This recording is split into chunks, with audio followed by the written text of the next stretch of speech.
நம்ம எல்லாருக்குமே சின்ன வயசுல செட்டில் ஆகணும்னு கண்டிப்பா ஒரு ஆசை இருக்கும். உங்களுக்கும் அந்த மாதிரி ஒரு ஆசை இருந்துச்சுன்னா நான் உங்களுக்கு சஜஸ்ட் பண்ற புக் தான் the millionaire fast lane by MJ DeMarco. இந்த புக்கை படிச்சா 30 நாள்ல பணக்காரர் ஆயிடலாமா அப்படின்னு கேட்டா அதுதான் இல்ல. இது மத்த புக் மாதிரி ஸ்கேம் பண்ற அந்த புக்ஸ் கேட்டகரியிலே வராது. இந்த புக்ல என்ன இருக்குன்னு வாங்க இந்த வீடியோல ஃபுல்லா பார்க்கலாம். Hi, this is Akash. You're watching Wealth Series. Fasten your seatbelts. Let's take off now.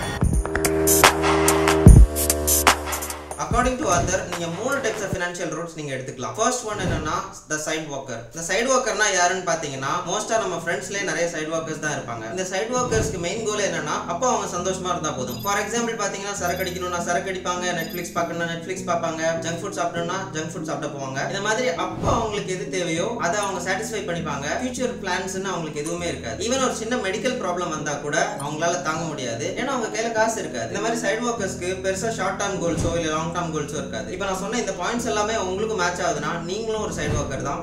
கண்டிப்பா நீங்க இந்த லூப் விட்டு வெளியே வரலன்னா லேட்டர் ஆன் ரொம்பவே ரிக்ரெட் பண்ணுவீங்க. சைடு வாக்கர்னா என்னடா, காசு இல்லனா சைடு வாக்கரா அப்படின்னு நீங்க கேட்கலாம். காசு இல்லனா சைடு வாக்கர்லாம் அர்த்தம் இல்ல. பெரிய பெரிய celebrities like boxer mic dreissena இருக்கட்டும், ஆர் ராப்பர் 50 சென்ட்டா இருக்கட்டும், ஆர் ஜானி டெப்பா இருக்கட்டும், இவங்க எல்லாமே சைடு வாக்கர்ஸ் தான். ஏன்னா இவங்களுக்கு மணி எப்படி மேனேஜ் பண்ணணும்னு தெரியாம நிறைய மில்லியன்ஸ் ஆஃப் டாலர்ஸை இழந்திருக்காங்க. அடுத்த ஃபினான்ஷியல் ரோடு எதுன்னு பாத்தீங்கன்னா தி ஸ்லோ லேன். ஸ்லோ லேன்ல போறவங்களுக்கு இன்வெஸ்டிங் பத்தி ஒரு சில ரூல்ஸ் மட்டும் அவங்களுக்கு தெரியும். இந்த ஸ்லோ லேன்ல போறவங்க என்னதான் சீக்கிரமாவே இன்வெஸ்டிங் ஸ்டார்ட் பண்ணாலும் அவங்க எப்போ வெல்தியான பர்சனா மாறுவாங்கன்னா அவங்களோட ஓல்ட் ஏஜ்ல தான். ஆத்தர் என்ன சொல்றாருன்னா, இப்போ உங்களுக்கு 20 வயசு ஆகுதுன்னு வச்சுக்கலாம். நீங்க ஒரு ஆடி காரை இப்போ ஓட்டணும்னு நினைப்பீங்களா, ஆர் உங்களோட ஓல்ட் ஏஜ்ல ஓட்டணும்னு நினைப்பீங்களா? இந்த ஸ்லோ லேன்ல போறவங்க பண்ற இன்னொரு பெரிய தப்பு என்னன்னா, இந்த எஸ்ஐபி மியூச்சுவல் ஃபண்டு இதெல்லாம் அவங்களை ரிச் ஆக்கும்னு நினைக்கிறது தான். இதெல்லாம் அவங்களை ரிச் ஆக்கும், பட் அதுக்கு ரொம்பவே நிறைய டைம் எடுக்கும். இந்த மியூச்சுவல் ஃபண்டு இன்வெஸ்ட்மெண்ட் இதெல்லாம் அவங்களை ரிச் ஆக்கினாலும் அவங்களோட ஓல்ட் ஏஜ்ல இதெல்லாம் கிடைக்கிறதுனால அவங்களால என்ஜாய் பண்ண முடியாமலே போயிடும். இப்போ உங்களுக்கு 20 வயசு ஆகுதுன்னு வச்சுக்கலாம். உங்களோட சேலரி 30,000 rupeesனா நீங்க 10,000 ரூபாய் ஒரு மாசத்துக்கு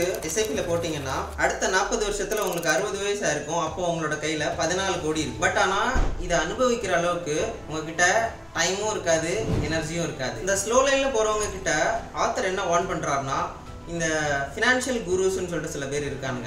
இவங்க கிட்ட இதெல்லாம் அட்வைஸ் எடுக்கிறது நல்லது இல்லைன்னு சொல்றாரு. ஏன்னா இந்த ஃபினான்ஷியல் குருஸ் எல்லாம் மோஸ்டா அவங்களோட கோர்ஸ் செல் பண்ணியோ இல்ல அவங்களோட புக்ஸ் செல் பண்ணியோ தான் ரிச்சா இருந்திருப்பாங்க. இந்த மாதிரிப்பட்ட ஆளுங்களெல்லாம் நம்பாம ஒரு வெல் எஜுகேட்டடான ஃபினான்ஷியல் அட்வைசர் கிட்ட எது அவங்களுக்கு ஒர்க் ஆச்சோ அதை கேட்டு தெரிஞ்சுக்கிறது ரொம்பவே நல்லது அப்படின்னு சொல்லியிருக்கிறேன். அண்ட் இன்னொரு விஷயம், நான் ஃபினான்ஷியல் அட்வைசர்லாம் கிடையாது. ஆனால் த்ரூ அவுட் த இயர்ஸ் நான் சின்ன வயசுல இன்வெஸ்டிங் ஸ்டார்ட் பண்ணிட்டேன். அதோட சீரீஸ் தான் இந்த வெல்த் சீரீஸாக உங்களுக்கு இந்த சேனலில் நான் ப்ரெசென்ட் பண்ணிட்டு இருக்கேன். நான் என்னோட சின்ன வயசுல இன்வெஸ்டிங் ஸ்டார்ட் பண்ணியிருந்ததுனால என்னால் ஓரளவுக்கு மேசிவான ரிட்டர்ன்ஸ் என்னால் கொண்டு வர முடிஞ்சிச்சு. இந்த மாதிரி ஃபிட்னஸ், வெல்த் அண்ட் ப்ரொடக்டிவிட்டி பற்றி வேல்யூபிளான இன்ஃபர்மேஷன் உங்களுக்கு தெரியணும்னா இப்போவே இந்த சேனலை சப்ஸ்கிரைப் பண்ணி வச்சுக்கோங்க. என்னோட ஜேர்னியில் நான் என்னெல்லாம் பண்ணேன் அண்ட் இப்போ என்னோட போர்ட்ஃபோலியோ எவ்வளோ இருக்கு அப்படின்றத கூடிய சீக்கிரம் ரிவீல் பண்ணேன். மூணாவது ஃபினான்ஷியல் ரோடு என்னன்னு பார்த்தீங்கன்னா த ஃபாஸ்ட் லேன். இந்த ஃபாஸ்ட் லேன்ல போறவங்களோட மைண்ட் செட் எப்படி இருக்கும்னா, பிசினஸ் பில்ட் பண்றதா இருக்கட்டும், இல்ல வெல்த் ஜெனரேட் பண்றதா இருக்கட்டும், ஆர் என்டர்பிரினர்ஷிப்பா இருக்கட்டும், இதுதான் அவங்களோட பிரைமரி கோலாவே இருக்கும். ஃபார் எக்ஸாம்பிள், இந்த ஃபாஸ்ட் லேன்ல போறவங்க என்ன பண்ணுவாங்கன்னா,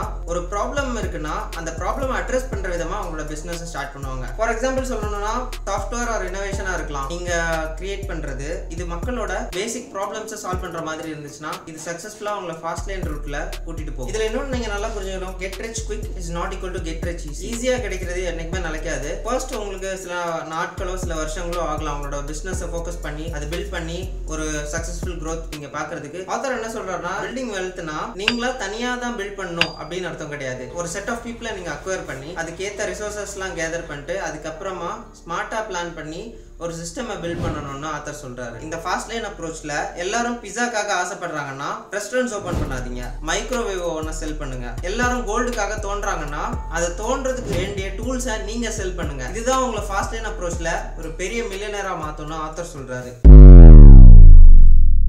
என்னோட ரியல் லைஃப்ல நடந்த ஒரு சில எக்ஸாம்பிள்ஸ் எல்லாம் கேதர் பண்ணி இந்த வீடியோல உங்களுக்கு புரியணுன்றதுக்காக சொல்லியிருந்திருப்பேன். இதெல்லாம் இந்த புக்ல எக்ஸாக்டா போட்டிருக்காது, ஸோ யாரும் தப்பா எடுத்துக்காதீங்க, பாயிண்ட்ஸ்லாம் புக்ல இல்லையே அப்படின்னு. இந்த புக்கோட ஆத்தரான எம்ஜே டிமார்கோ இதோட செகண்ட் பார்ட்ல லா ஆஃப் அஃபெக்ஷனை பத்தி பேசியிருந்திருப்பாரு. இந்த லா ஆஃப் அஃபெக்ஷன்னா என்னன்னா, நீங்க வெல்த் பில்ட் பண்ணணும்னா நிறைய பேருக்கு ஹெல்ப் பண்ணணும். உங்களுக்கு இப்போ ஒரு $1 million தேவைன்னா நீங்க 1 million பீப்புளுக்கு ஹெல்ப் பண்ண ரெடியா இருக்கணும். இந்த ரீசனுக்காக தான் ஜெஃப் பெசோஸ் ரிச்சா இருக்காரு. ஜெஃப் பெசோஸ் என்ன பண்ணாருன்னா, சேஃப் அண்ட் செக்யூரா ஆல் ஓவர் த வேர்ல்ட் எல்லா விதமான ப்ராடக்ட்ஸும் கிடைக்கிற மாதிரி பண்ணிட்டாரு. இதுக்கு இன்னொரு எக்ஸாம்பிள் சொல்ல போனா இண்டிகோன்ற ஏர்லைன். இந்த ஏர்லைன் மற்ற ஏர்லைன்ஸ் மாதிரி இல்லாம எல்லாருக்கும் அஃபோர்டபுளான டிக்கெட்ஸ் கொடுத்து மக்களுக்கு ஹெல்ப் பண்றது மூலமா கன்சிஸ்டன்டா நிறைய ப்ராஃபிட்ஸ் பார்த்துட்டு இருக்காங்க. இவ்வளோ ஏன் என்னோட ரியல் லைஃப்லயே ஒரு எக்ஸாம்பிள் சொல்ல போனா நான் ஒர்க் பண்ண ஜிம்மோட மெம்பர்ஷிப் பிரைஸ் பாத்தீங்கன்னா ரொம்பவே அஃபோர்டபுள் ரேட்ஸ்ல தான் கொடுத்துட்டு இருந்தாங்க when compared to other gyms. But இதுதான் அந்த ஜிம்மோட யூனிக் செல்லிங் பாயிண்டாவே இருந்துச்சு. ரீசன் என்னன்னா மக்களுக்கு தேவையான பிரீமியம் எக்யூப்மெண்ட்ஸ் எல்லாம் எங்களோட ஜிம்லயே இருந்துச்சு. அதனால எல்லாருமே எங்களோட ஜிம்மை ப்ரிஃபர் பண்ண ஆரம்பிச்சாங்க. அதனால நிறைய ப்ராஃபிட்ஸ் நாங்க பார்க்க ஆரம்பிச்சோம். ஒரு சக்சஸ்ஃபுல்லான பிசினஸ் ரன் பண்ணணும்னா ஆத்தர் 5 விதமான ரூல்ஸை கண்டிப்பா ஒபே பண்ணணும் அப்படின்னு சொல்றாரு. நீங்க எந்த பிசினஸ் வேணா எடுத்துக்கலாம். அதுல 10ல 9 கம்பெனிஸ் இந்த 5 ரூல்ஸை கண்டிப்பா ஃபாலோ பண்ணுவாங்க. முதலாவது ரூல் என்னன்னா the rule of need. according to the rule of need எந்த ஒரு இடத்துல ப்ராப்ளமை நீங்க சால்வ் பண்றீங்களோ அந்த இடத்துல உங்களால மணி எக்ஸ்சேஞ்ச் பண்ணிக்க முடியும். நிறைய பேர் சொல்லுவாங்க உன்னோட பேஷனை ஃபாலோ பண்ணு, அதுதான் உன்னை வெல்தி ஆக்கும் அப்படின்னு. ஆனா அப்படிலாம் எதுவுமே கிடையாது. ஆத்தர் என்ன சொல்றாருன்னா மார்க்கெட்டுக்கு உங்களோட பேஷன்லாம் முக்கியமே இல்ல. மார்க்கெட்டுக்கு தேவை ஒண்ணே தான், டிமாண்ட் அண்ட் சப்ளை. நிறைய பேர்கிட்ட இல்லாத யூனிக்கான விஷயம் உங்ககிட்ட இருக்கா? If yes then you can make a lot of money. ரெண்டாவது ரூல் என்னன்னு பாத்தீங்கன்னா ரூல் ஆஃப் என்ட்ரி. எப்போ நீங்க மார்க்கெட்ல என்ட்ரி ஆகுறீங்களோ அப்போ உங்கள மாதிரியே வேற யாருனாலும் என்ட்ரி கொடுக்க முடிஞ்சிச்சுன்னா நீங்க ரூல் ஆஃப் என்ட்ரியை வயலேட் பண்றீங்கன்னு அர்த்தம். அதாவது ஆத்தர் என்ன சொல்றாருன்னா இப்போ நீங்க ஒரு பிசினஸ் ஸ்டார்ட் பண்ண போறீங்கன்னா அதுல இருக்கிற ஒன் அண்ட் ஒன்லி காம்படிட்டர் நீங்களா மட்டும் தான் இருக்கணும். ஃபார் எக்ஸாம்பிள் ஒரு விஷயம் சொல்லவா, பேக் இன் 2018 என்னோட 2 ஃப்ரெண்ட்ஸ் பெட்ரோல் பைக்ஸை எலக்ட்ரிக் பைக்ஸா கன்வெர்ட் பண்ணி செல் பண்ற மாதிரி ஒரு ப்ராஜெக்ட் ரெடி பண்ணினாங்க. பட் அன்ஃபார்ச்சுனேட்லி அவங்க இந்த பிளானை டிராப் பண்ணிட்டாங்க. இப்போ வேணா எலக்ட்ரிக் பைக்ஸ் ரொம்ப பாப்புலரா இருக்கலாம். பட் பேக் இன் 2018 இது ரொம்ப பெரிய விஷயம். இதை இவங்க சக்சஸ்ஃபுல்லா லான்ச் பண்ணியிருந்தாங்கன்னா இவங்க தான் சக்சஸ்ஃபுல் கீ பிளேயர்ஸா இருந்திருப்பாங்க. உங்களுக்கும் யூனிக்கா ஏதாவது ஐடியா இருந்துச்சுன்னா ரிஸ்க் எடுக்க பயப்படாதீங்க. ஃபியூச்சர்ல அது உங்களை பெரிய ஆளா மாத்தும். இந்த ரூல் ஆஃப் என்ட்ரில இன்னொரு விஷயம் என்னன்னா entrepreneurship is about problem solving. ஒரு ப்ராப்ளமை சால்வ் பண்றீங்கன்னா அது ரொம்பவே கஷ்டமான ப்ராப்ளமா இருக்கணும். மூணாவது பார்க்க போறது the rule of control. இந்த ரூல் ஆஃப் கண்ட்ரோல் படி பாத்தீங்கன்னா இப்போ நீங்க ஒரு பிசினஸ் ஸ்டார்ட் பண்றீங்கன்னா உங்களோட 100% ஆஃப் த கிளையன்ட்ஸ் ஒரே ஒரு கூகுள் சர்ச் மூலமா தான் வர்றாங்க அப்படின்னா நீங்க ரூல் ஆஃப் கண்ட்ரோலை வயலேட் பண்றீங்க. இந்த ரூல் ஆஃப் கண்ட்ரோல் படி பாத்தீங்கன்னா இந்த எந்த தேர்ட் பார்ட்டி இன்டர்ஃபரன்ஸும் இல்லாம உங்ககிட்ட 100% கண்ட்ரோல் இருக்கான்றது தான் இந்த ரூல் ஆஃப் கண்ட்ரோல். நான் முன்னாடியே சொன்ன மாதிரி ஒரு சோர்ஸ்ல இருந்து உங்களுக்கு கிளையன்ட்ஸ் வந்துட்டே இருந்தாங்கன்னா அந்த ஒரு சோர்ஸ் கட் ஆச்சுன்னா உங்களோட பிசினஸ் ஃபால் ஆகுறதுக்கு ரொம்பவே சான்ஸ் அதிகம். நாலாவது ரூல் ஆஃப் ஸ்கேல். இந்த ரூல் ஆஃப் ஸ்கேல்னா நான் என்னோட ஃப்ரெண்ட்ஸ் 2 பேரை சொன்னேன் இல்லையா, பெட்ரோல் என்ஜின்ஸை எலக்ட்ரிக் பைக்ஸா மாத்துறாங்க அப்படின்னு சொல்லிட்டு. இப்போ இவங்களை வச்சு எக்ஸாம்பிள் சொல்ல போனா இவங்க ஆல் ஓவர் இந்தியா நிறைய ஹப்ஸ் ஓபன் பண்ணி நிறைய பைக்ஸோட பெட்ரோல் இன்ஜினை எலக்ட்ரிக் இன்ஜின்ஸா மாத்துறது தான் இந்த ரூல் ஆஃப் ஸ்கேல் அப்படின்றது. சிம்பிளா சொல்ல போனா அதாவது நீங்க தொடங்குற பிசினஸ் நிறைய பேருக்கு மல்டிப்ளை பண்ணி கொண்டு போற மாதிரி இருக்கணும். Number 5 rule of time. இந்த ரூல் ஆஃப் டைம் படி பாத்தீங்கன்னா உங்களோட பிசினஸ் உங்களுக்கு டைரக்ட்லி அசோசியேட்டடா இருக்கக்கூடாது.